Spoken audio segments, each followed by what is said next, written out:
If you have ever felt the call for more aliveness, joy, and more you in your life, this episode is for you. So let's get started.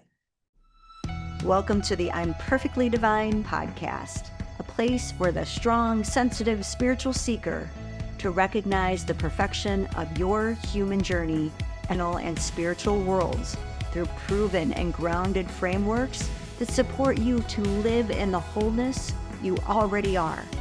For over the past 2 decades, I have supported people from all around the world, as well as Fortune 500 companies, to dissolve the divisions within them and live with greater empowerment and love. This podcast is an exploration of the paradoxes that befuddle us as we live our lives being both human and divine. Together, you and I, along with other experts, will navigate integrating psychology and spirituality, the divine feminine and the divine masculine, the darkness and the light, to create greater sacred union from within. I believe through your remembering that you are innately divine, that you will allow yourself to more openly shine. So let's get to it, because your unique light is needed more than ever. Hello, beautiful soul. Welcome back to I'm Perfectly Divine podcast. Today we are talking about play, and I can't wait to share more details about what happened during my 30-day play challenge that happened throughout June. The whole point was to give ourselves 5 minutes of play each day. And I am telling you, this is one of the most profound experiences that I've given myself that's been so simple to implement. And so my hope for today is that as you listen, that I am encouraging you on how to give yourself more and more permission to play, because I think the ripple effect within you, within your family, within your life will astound you. And that is certainly the experience that I had. So our 30-day play group, this was a free group for people that felt like, hey, I could use more play in my life. And it was really important that, to me, it wasn't about being performative. I didn't want us to be showing our play. I wanted us to be more in the moment and then record, like, how does this make us feel? And I really wanted to come at this from a lens of an experiment, right? Where it's like, I know for myself that I can push away play. And what am I going to do in those days when I just don't feel like playing? Am I going to be able to keep this commitment? And I did. I'm so glad I did. And if you joined, I'm so grateful you joined. If you were able to keep up the whole 30 days of play, that is beautiful. And the point is, the whole point to me is, whether you were able to play for 30 days in a row for 5 minutes each day, that's not the piece. The piece that matters is that this is an opportunity to be more loving to ourselves and to open ourselves to the gifts and the wonder that the universe is just waiting for us to raise our hand and say yes to. Because I think we all get these little inklings of like, oh, that might be fun. And what we don't realize is how quickly our ego, our inner critic, shuts it down. I know for me, my ego has the tendency of being like, well, we've got all these things over here on the to-do list, and you can only play when those are all done. And sometimes, some days we're like that. We have responsibilities. And other days it was just like, no, this is important.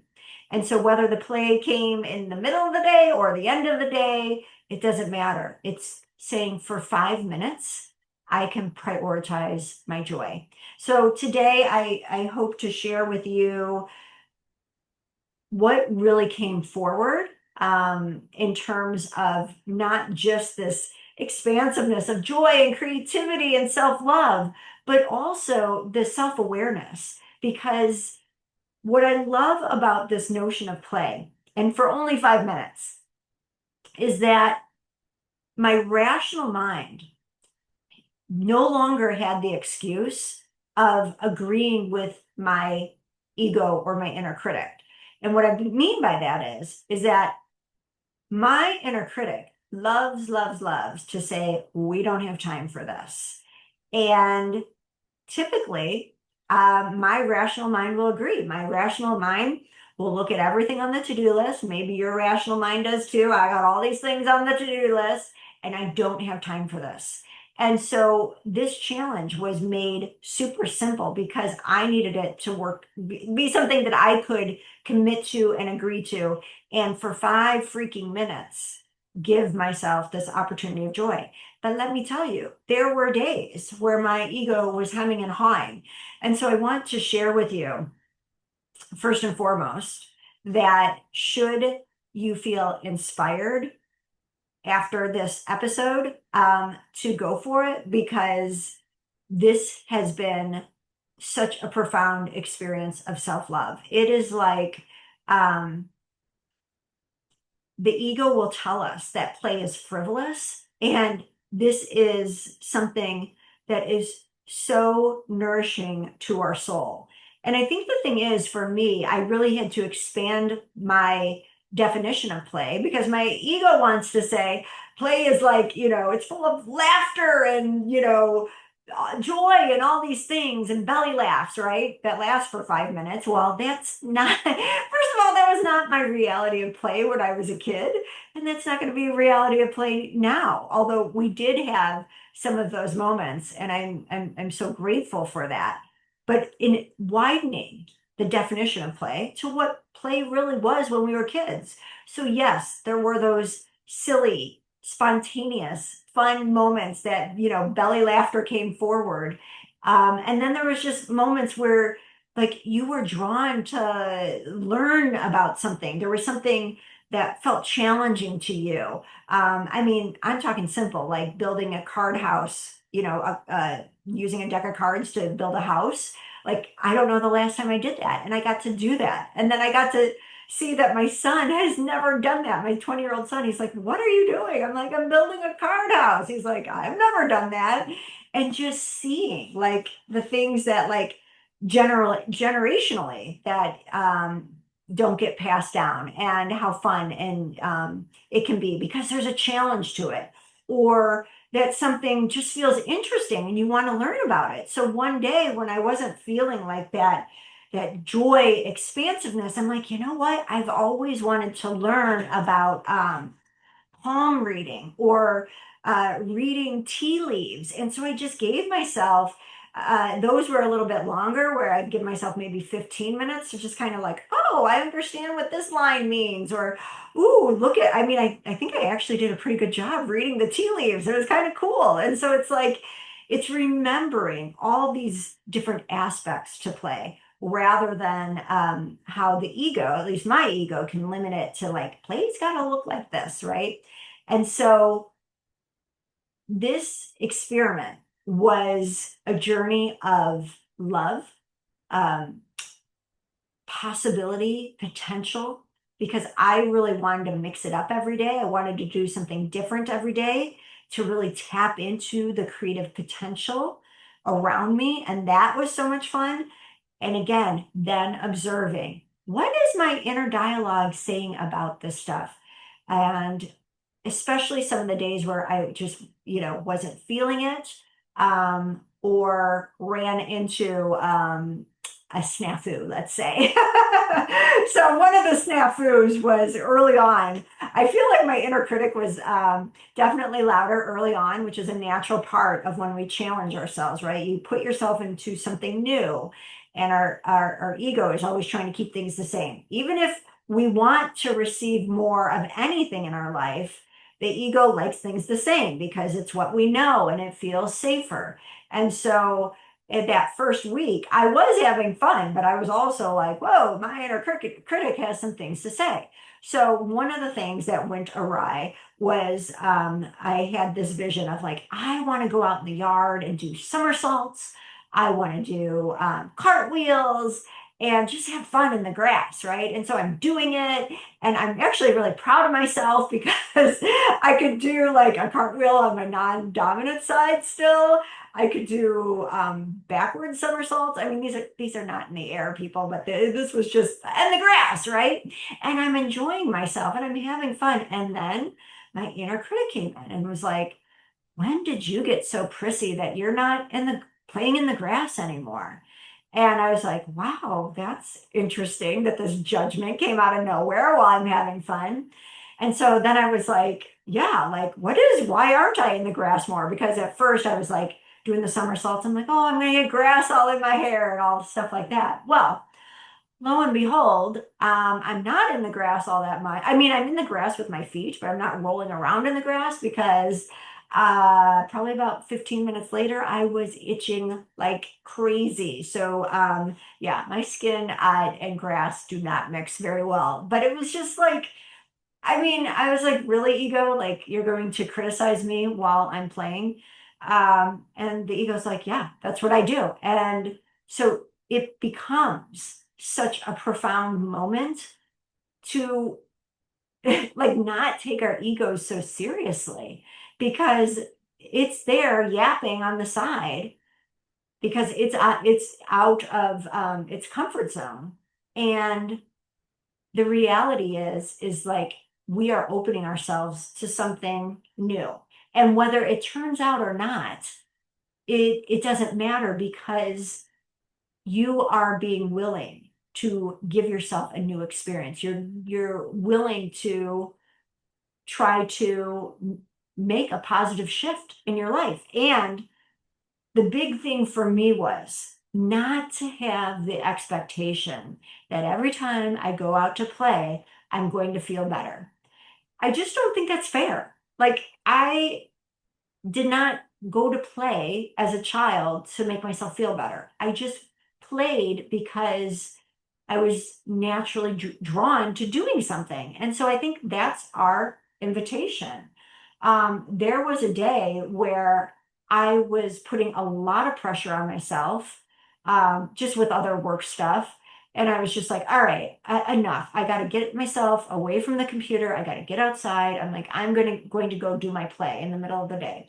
And so I'm like, you know what I want to do? I want to like build sandcastles down at the beach. I live right on Lake Michigan. So I was going to build some sandcastles. And I'm like, but I want to do it with like recyclable stuff and all that. And I went down there and I built a pretty measly sandcastle, if you could even call it that. It might be more like a volcano shape. It didn't turn out that well, and I didn't feel any different after. And what I'll say is like I was okay with that, but what I really was able to recognize is like, wow. Later in the day, after kind of reflecting, I was able to see like I just can sometimes still put a lot of pressure on myself. And for what? For what? It's just the ego barking and doing its thing to keep me behind the computer, doing what doing what we're prescribed to be doing, what our ego says this is the right thing we ought to be doing versus giving ourselves room to breathe, to be, to have fun. And so that was really interesting that day because it was like, oh, yeah, I'm not going to be able to have fun if there's just like this pressure of like, you know, while I'm doing something that's supposed to be joyful, that I'm thinking I ought to be somewhere else. And how many times have we done this? I mean, this was not my first time. I remember when my kids were young and I had some sort of, speaking event going on or training that I was doing and I was with them, but I wasn't. I wasn't present with them. My mind was off into the project. And so it was just very clear that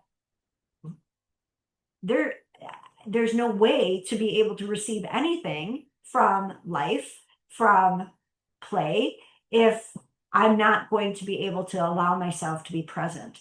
And so being able to see the gift in our presence and allowing ourselves 5 minutes to be fully there. And what I loved was that some days based on what was going on in my life, it was 5 minutes. And a lot of times it extended from, 15 minutes, 20 minutes, in a few cases, an hour, because it's just, that's where the heart is saying, go with the flow, trust this, and allow yourself this joy, and just letting go bit by bit of those pressures. The to-do list is something that we can give ourselves, and we can see then afterwards, like, nothing fell apart. And in fact, I'm happier. I feel more it tapped in to life and to myself. And so this is a way that we can begin to challenge our inner critic. Now, another way that I had to challenge my inner critic was this whole thing of like messiness. I did not think messiness was that big of a deal for me. I mean, my house can be a mess and stuff like that. But I do like things clean, it's like it allows us to focus more and so forth. But there were times where I'm like, oh, do I really want to do this? It's going to cause a mess. And so it was interesting because I remember that being a thing for my parents, my family growing up. They didn't want the messy play. And just like, wow, I'm in my 50s now, and there's that part of me is still operating on some level. And it's like, how can that be? How can that be? And at the same time, being able to recognize it and still choose the messiness. So there were messy times with Play-Doh, but one of my most memorable messy times was it was after a rain, and I was going on my normal walk that I do every night with my dog, but this time I was going to jump in every single puddle that I saw. And let me tell you, first of all, I didn't decide to do this until I was starting on the walk, and I'm like, puddles. And but I didn't have like, rain boots on. I just had my tennis shoes, but I'm like, they're old, whatever. I'm going for it. And the first time I did it, it was like, oh my gosh, like and the observer in me said, this is my inner boy child. And that was interesting to me. Like, in my mind, just from my perspective, I'm not saying this is universal truth, but in my perspective, like, boys are allowed to be more messy. And so just noticing that, like, oh, that's interesting. I put this with being like something that boys or males are allowed to do, but not my inner girl child could do, and then I just kept allowing myself to have it and have it. And I am telling you, I had the biggest belly laugh because I jumped in this deep puddle, and it went like, in my face, up my nose, you name it. I mean, I was just so wet. And it was so funny because there was a neighbor there was a neighbor that was like jogging, and he's like, oh, somebody's having fun. And it's just like, it's like, yes, I am having fun. I mean, cars were driving by and they just see this woman soaked, and they were probably like, what in the world? And it was just, it was, I just had a lot of fun. Now, I will say the whole messiness thing, I was like, afterwards, I'm like, oh my gosh, I've got to, you know, clean up what I had on and my shoes. And so the shoes did get ruined. I had to end up throwing out the shoes. It was a thing. Like, I tried to clean them out, and then I set them outside, and then all these like icky bugs were on her. So the shoes got thrown out. I mean, it happens. But here is the crazy, crazy piece to this to me, and something that touches my heart deeply is that all my kids are in college. One just graduated. I have one son home. His internship is in our local area, and I told him what I did that day, and he's been getting more and more excited about my 5 minutes of play. And he said, "Oh, I wish I was there." He goes, "Mom, I hope when I'm your age that people look at me and see as much joy in their lives that you're showing others." And I was like, Well, I just could not believe that he said that to me. Like that he was taking this in on such a level of like how we don't play enough.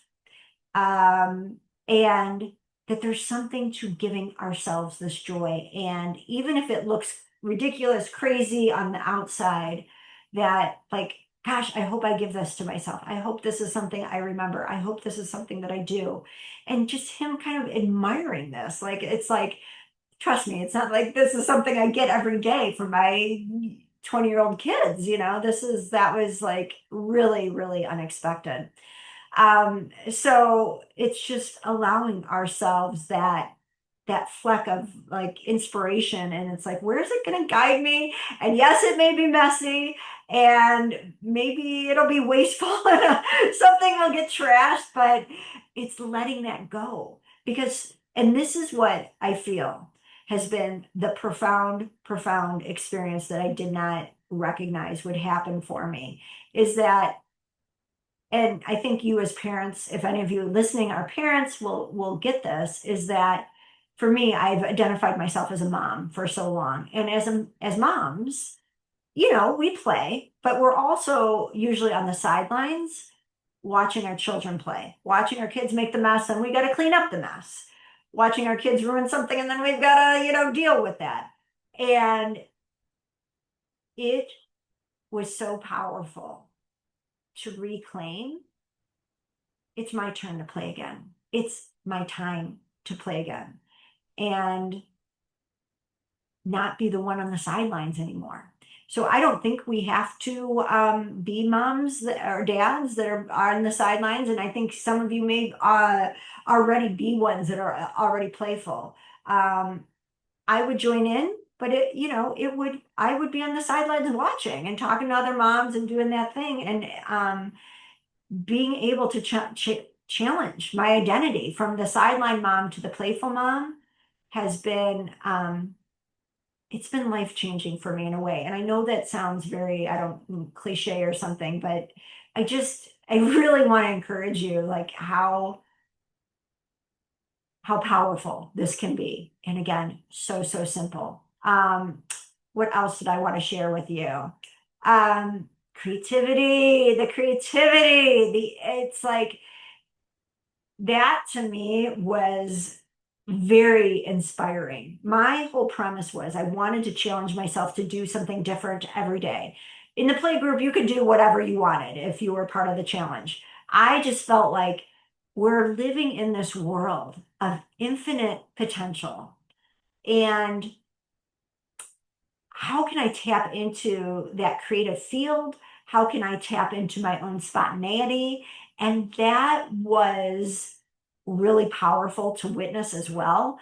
Um, because I would say my go-to form of play previously, I would definitely be just like getting up and dancing and, dancing to music and being silly and being outrageous with music and dancing.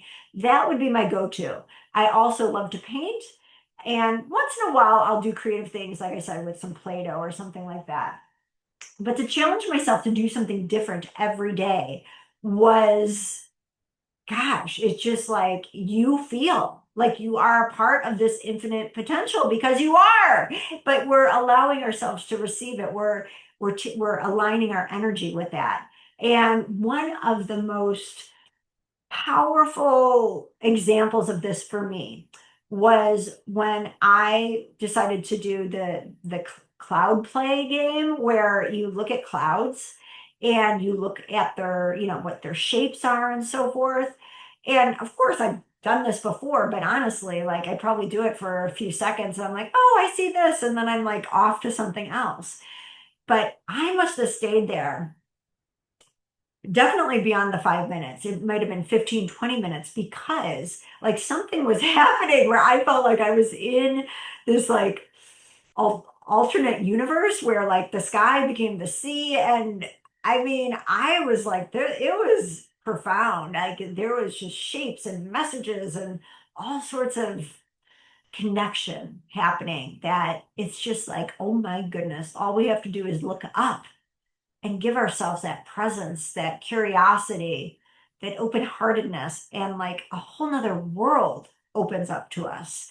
And so it's like I just want to encourage you to remember it's like it's really like just right there. And when I think about that, I think about everything else that we want in life. It's like literally right there. We just have to shift our focus to be attuned to it. And how powerful that can be. And then something that just it just has expanded my heart were two ways where this really became more of a public invitation, I'll say. First was I had this inspiration to play hopscotch. And I purposely drew the hopscotch at the end of my driveway because I wanted this to be an invitation for others, like if they're passing by, to play hopscotch. Because why not? Like if you're going to draw the thing, like, let others play. And so I did it first with my son, who again was like, I've never played hopscotch where you throw the rock and you have to like, you have to keep progressing your rock and hit it in the right square and then jump over it. Anyways, he's like, I never knew this was how you played hopscotch. I kid you not. I have had more conversations with people, more outrageous things happen with this hopscotch at the end of our driveway. I mean, while I was drawing it, I was inviting neighbors.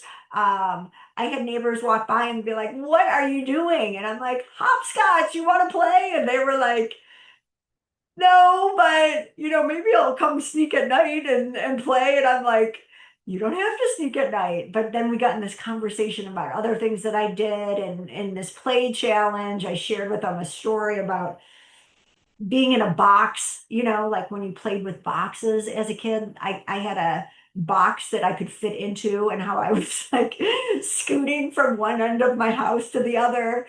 And then they shared a story about them playing with boxes. I'm like, this just opened my heart because I'm telling you, like I feel like we just get to know each other so much more intimately and differently than normal conversation. And in a world that feels so heartbroken and divided, it's just like it doesn't matter when we're talking about play because it's like seeing others light up about their memories of play, it's just it's so inspiring to see that in others.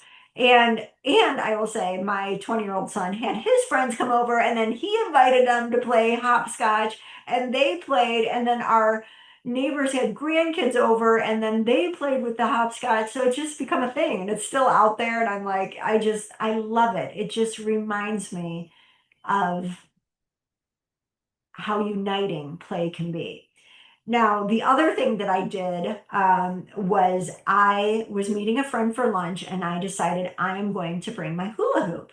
And so this is kind of like I went to like a market where there was different restaurants around, and I'm just carrying my hula hoop around because there's an outdoor area and I wanted to, I thought that would be a space where I could play. I figured my friend would play with me. And of course we did. And then the whole thing was anyone that kind of like connected to what we were doing, maybe even laughing a little bit at what we were doing, I invited them to play as well. And so it was so fun because there was a few women who just got done like biking or something. And I wouldn't normally like connect with these group of women, but there they were. And one was giggling, and I'm like, come on, show us how to hula hoop. And she's like, I can show you. She's like, I hula hoop like 20 minutes a day. And so she tried the hula hoop, and it was a different hula hoop and it didn't work. And it's just, we were just dying laughing. And then there was like a janitor, and he was kind of cleaning up and he was laughing. And I saw him and like, you want to try this? I know. And he's like, no. And I'm like, yeah, you do. And so and then we got him to do it. And he was like, oh my gosh, this is harder than it looks. And it was just so fun to like connect with strangers. And I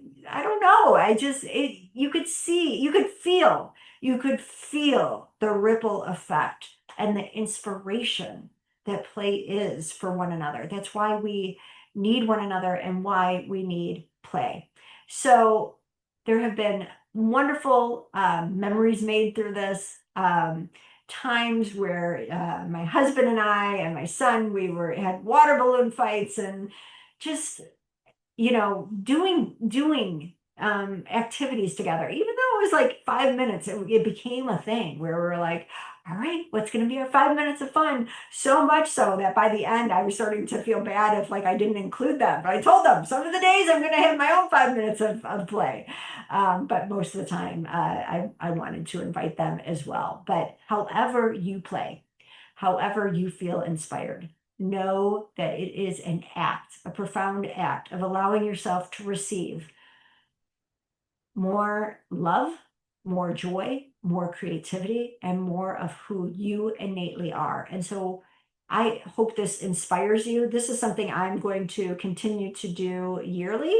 And I'm hoping to continue to keep up the play, despite the 30 days being over, because it has been that impactful. And so I hope you allow yourself this most simple way to create a shift in your life, truly. And again, not with the expectation that that's what's going to happen, but just with like a devotion to love yourself enough to say, I want to give myself these 5 minutes and be open to what I might learn about myself. And just to see what that might open up for you. So that's my invitation for you. I thank you so much for listening and being a part of the journey on the podcast. If you were part of the journey in the group, I'm so grateful you were able to join me and to, see. I got to see other people when they shared like more about them and their story and their lives, and it's just such a powerful way to get to know each other. So if you're someone like me who used to sit on the sidelines and let other people play and, didn't want to exert the energy's worth it. You are worth it. And I hope that you reclaim this simple gift that we all can tap into and receive more love, more fun, more goodness, and inspire others as well. So until next time, please know that there is nothing to fix, just to remember. And I hope you remember the power of play. I am so honored you have joined me today. If you enjoyed the I'm Perfectly Divine podcast, subscribe so you don't miss any of our power-filled episodes. Also, if you know another who is strong, sensitive, and spiritual, and wants to dive deeper into emotions and ancient wisdom so they too can create profound peace and fulfillment from within, please share this podcast. Thank you again for joining me, and I look forward to reconnecting with you soon.